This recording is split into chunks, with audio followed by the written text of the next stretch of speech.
2등은 아무도 기억하지 않는다라는 광고가 있었습니다. 그러잖아도 부모들은 자기 아이를 1등으로 만들기 위해서 향학열이 불타올라 있는데, 그 광고는 그 카피대로 기억나지 않는 그런 인물이 아니라 기억나는 인물을 만들기 위해서 더 독촉하지 않을까 하는 염려가 되는 광고였습니다.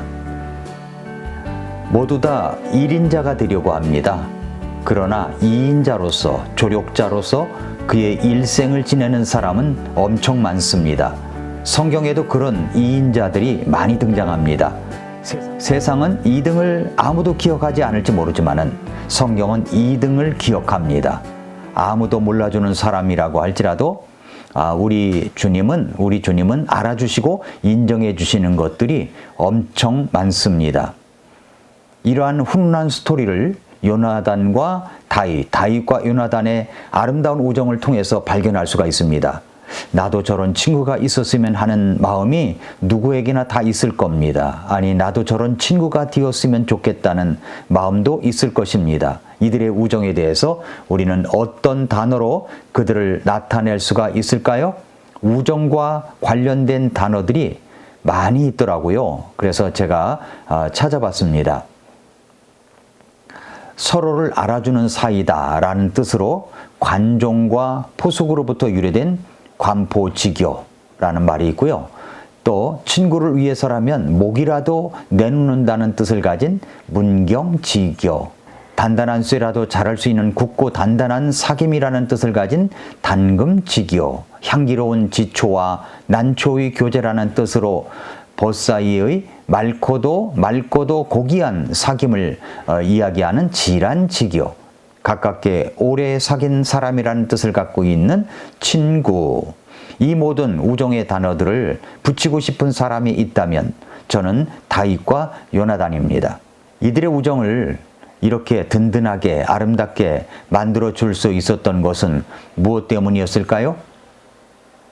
가장 결정적인 것은 사무엘상 20장에서 사울의 추격을 피하여 도망가야 하는 이런 긴박한 상황에서 서로 헤어지는 것을 몹시 아쉬워하면서 서로 울면서 우정을 다짐한 말씀이 있습니다. 사무엘상 20장 41절 42절에 보면은 아이가 감에 곧바로 다윗이 남쪽을 향한 곳에서 일어나 얼굴을 땅바닥에 대고 엎드려 3번 절한 뒤에 그들이 서로 입을 맞추고 같이 울었는데 마침내 다윗이 더 심히 울었더라. 요나단이 다윗에게 이르되 평안히 가라.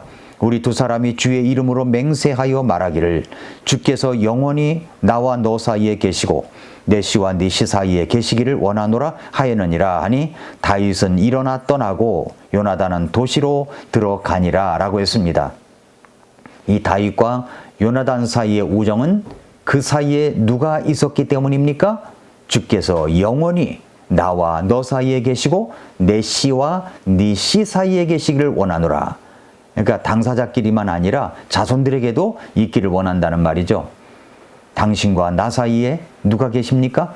바로 하나님이 계십니다. 예수 그리스도가 계십니다. 이것이 진정한 우정의 기초가 될 수 있는 것입니다. 이런 우정을 갖고 있는 오늘 본문의 내용 중에서 요나단은 쫓기고 있는 다윗을 은밀하게 만납니다. 본문의 전후 내용을 보면 사울은 다윗을 잡아 죽이려고 엄청난 특수부대 요원을 동원해 가면서 그를 찾아내려고 하였지만 찾지를 못하고 있었습니다. 사무엘상 23장 14절 말씀은 이렇게 말씀합니다. 다윗이 광야에서 강한 요새에 머무르고 십광야에 있는 산에 체류하였는데 사울이 날마다 그를 찾았으나 하나님께서 그를 사울의 손에 넘겨주지 아니하시니라 라고 말씀을 했습니다. 하나님께서 보호해 주시는 다윗을 사울이 악한 목적을 가지고 찾을 수가 없었습니다. 다윗은 광야에 있는 숲으로 들어가 숨습니다. 그런데 거기에서 요나단을 만납니다. 사울이 그렇게 찾을 수 없었던 다윗을 요나단은 아주 쉽게 만날 수가 있었습니다. 그리고 이런 말을 합니다. 사무엘상 23장 16절 17절에 보면은 사울의 아들 요나단이 일어나서 숲에 있는 다윗에게 나아가 하나님 안에서 그의 손을 강하게 하며 또 그가 그에게 말하기를 두려워하지 말라. 내 아버지 사울의 손이 너를 찾지 못하리라. 너는 이스라엘을 다스릴 왕이 되고 나는 네 다음이 되리니 그것을 내 아버지 사울도 아시느니라 하니라 라고 이야기합니다. 요나단은 스스로 2인자를 자처했습니다. 그리고 다윗이야말로 이스라엘을 다스릴 왕이 될 것이라고 말을 합니다. 사실 요나단은 이스라엘 초대 왕인 사울의 장남입니다. 차세대 유력한 왕 계승자입니다. 그뿐만 아니라 여러 전쟁을 통해서 충분히 왕권을 이어받을 수 있는 능력을 인정받았습니다. 그가 왕위를 계승한다는 것에 대해서 반대할 사람은 아무도 없었습니다. 그러나 요나단은 기꺼이 자기 친구 다윗에게 그 자리를 양보합니다. 스스로 2인자가 되겠다는 것입니다. 정말 쉽지 않은 일이었습니다. 어떻게 그럴 수가 있었습니까? 어떻게 그런 결정을 내릴 수가 있었을까요? 첫째로 요나단은 하나님의 뜻을 생각하였기 때문입니다. 하나님의 뜻을 생각했습니다. 요나단은 신앙을 갖고 있는 사람입니다. 신앙인이란 하나님의 뜻을 따르기 위하여 내 뜻을 내려놓는 사람을 말합니다. 신앙은 하나님의 결정을 내가 받아들이고 믿음으로 따르는 행위를 말합니다. 요나단은 하나님께서 자기 아버지 사울 왕을 버리시기로 하신 결정을 순종하는 마음으로 받아들였습니다. 더 나아가 요나단은 다윗을 보호하고 다윗이 왕이 되도록 도왔습니다. 가장 잘 사는 인생이 어떤 인생인지 아십니까? 나를 창조하신 주님의 뜻을 따르는 것입니다.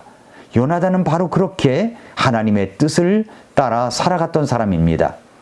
둘째로 요나단은 개인의 이익이나 성공보다는 공공의 이익, 공동체의 이익을 더 생각하였기 때문입니다. 그는 누가 왕이 되어야 이스라엘 전체 민족에게 더 유익할 것인가를 생각했습니다. 그는 다윗이 골리앗 장군을 물리치고 돌아올 때 백성들이 그를 위하여 불렀던 노래를 마음에 담고 있었습니다. 사울이 죽인 자는 수천이요 다윗은 수만이로다. 이 노래를 들으면서 그것이 백성들의 민심인 것을 읽고 있었습니다. 그래서 다윗을 왕으로 세워야겠다는 결심을 하게 된 것입니다. 우리는 이것을 희생이라고 부를 수가 있는 것입니다. 아름답고 건강한 교회는 2인자로서 자처하는 성도들이 희생을 통해서 세워져 갈 때 아름답고 건강한 교회가 될 수가 있습니다.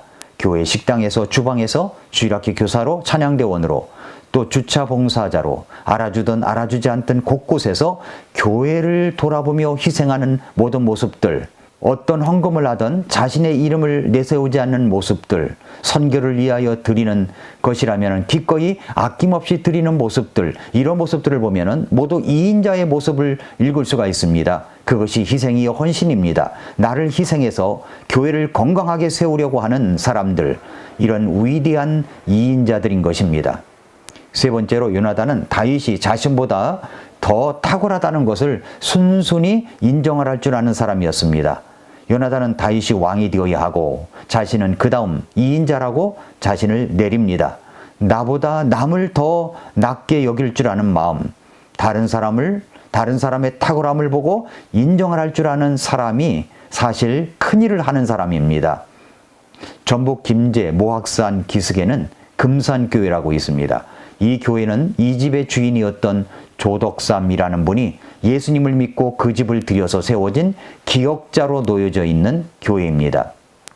그런데 이 교회는 조덕삼이라는 분도 신앙생활을 하였고 그 집의 머슴 이자익이라는 분도 함께 신앙생활을 하였습니다.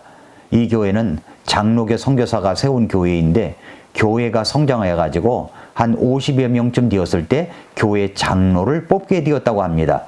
그런데 놀랍게도 교인들이 그 지방의 유지이며 김제 부자이고 금산교회 재정을 모두 감당하고 있던 주인 조덕삼을 제치고 그 집의 머슴 이자익이 가장 많은 표를 얻어가지고 장로가 되었다고 합니다. 교인들이 술렁였습니다. 그리고 서로 근심하는 표정이 역력했습니다. 그러나 조덕삼은 교회의 결정을 하나님의 뜻으로 받아들였고 교인들 앞에 나가서 나는 하나님의 뜻을 겸허히 받아들이며 이자익 장로를 잘 받들고 교회를 더욱더 잘 섬기겠습니다 라고 말을 했습니다. 교인들이 그제야 마음을 놓으면서 조덕삼에게 박수를 보냅니다. 후에 조덕삼도 그 교회 2대 장로가 되었습니다. 조덕삼은 자기 집의 모습인 이자익을 평양신학교로 보내가지고 공부를 하게 하였고 일체의 모든 학비를 다 담당했습니다. 그리고 이자익이 신학을 마치고 목사가 된 후에는 다시 금산교회 담임 목사로 청빙을 했습니다. 그리고 모습이었던 그 이자익 목사님을 담임 목사로 섬기고 돕고 교회를 함께 세워나갔다는 이야기, 한국 교회사의 아주 유명한 위대한 이인자 이야기입니다. 요나단은 이인자로서 다윗을 보호하고 다윗을 왕으로 받들었습니다. 훗날 요나단은 전쟁터에서 죽습니다. 그때 요나단의 죽음을 보고 대성통곡하면서 슬퍼했던 사람이 바로 다윗입니다.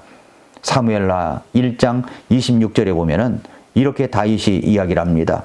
내 형제 요나단이여, 내가 너로 인하여 괴로워하노라.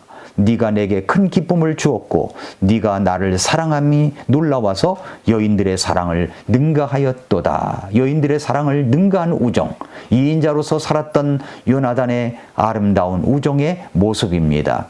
사랑하는 성도 여러분, 애청자 여러분, 교회 안에서 모두 이인자가 되려고 하면 교회가 분란이 나고 다툼이 일어나고 시기와 질투만 일어날 뿐입니다. 그러나 내가 다른 사람을 섬기는 자로서 이인자의 삶을 살겠노라고 결심하면 교회는 더욱 아름다운 우정과 사랑과 섬김의 공동체가 될 것입니다. 여러분의 섬김이 천국에서 해같이 빛날 것을 저는 믿습니다. 오늘도 미라클 모닝입니다.